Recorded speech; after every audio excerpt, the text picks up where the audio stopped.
Hello दोस्तों, नमस्ते प्रणाम। मैं हूँ आपकी संगीत दुनिया में सुजासी। आज आप लोगों के लिए बहुत ही प्यारा सा एक देवी पचरा गीत लेके आई हूँ। नवरात्र का सीजन चल रहा है। आप लोग 9 दिन का गीत 9 रूप में सुनेगा। एक दिन की गलिया की गलियां घुमेली दुर्गा मैया, के करे रवाना हो, के करे रवाना। दिया ना जाले सारी रतिया, के करे रवाना। दिया ना जाले सारी रतिया, के करे रवाना। दिया ना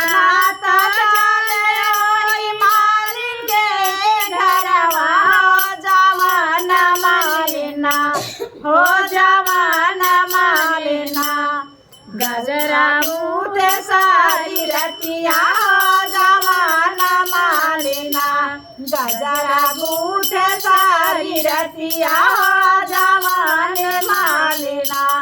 गलिया के गलिया घुमेली काली मैया, हो के करे घरवाना। मैया ले बसड़वा, हो के करे घरवाना। दिया ना जाले सारी रतिया, हो के करे घरवाना। दिया ना जाले सारी रतिया, हो के करे घरवाना। दिया ना जाले वही पहरा के घरवा, हो जवाना को हराना।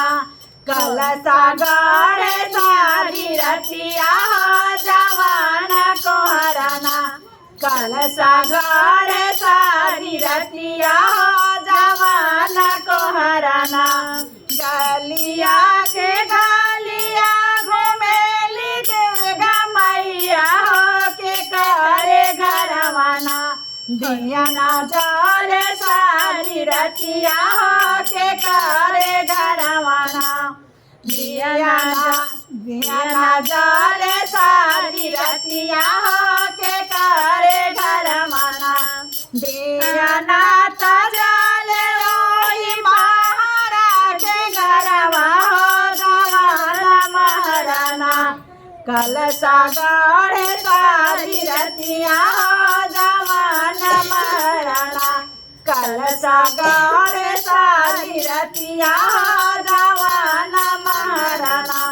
गालिया के गालिया घुमेली दुर्गा मैया, हो के करे घरवाना। हो के करे घरवाना। दिया ना जाले सारी रतिया, हो के करे घरवाना।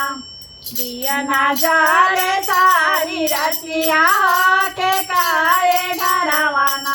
दिया ना जाले वही पंडित के घरवा, हो जवाना पंडितना।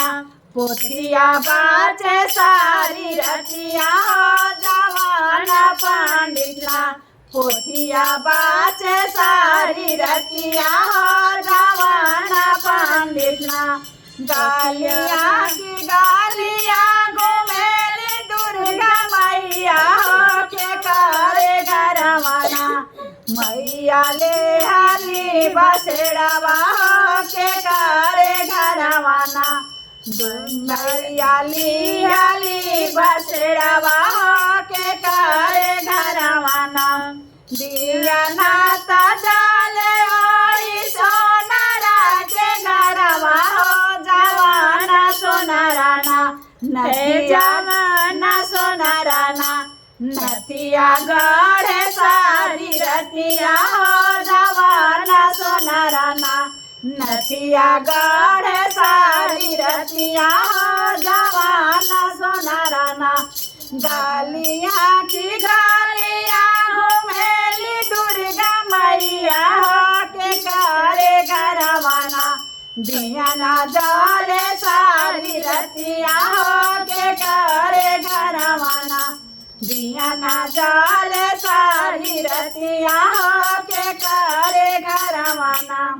दिया ना जाले वही सेवका के घरवा, हो जवाना।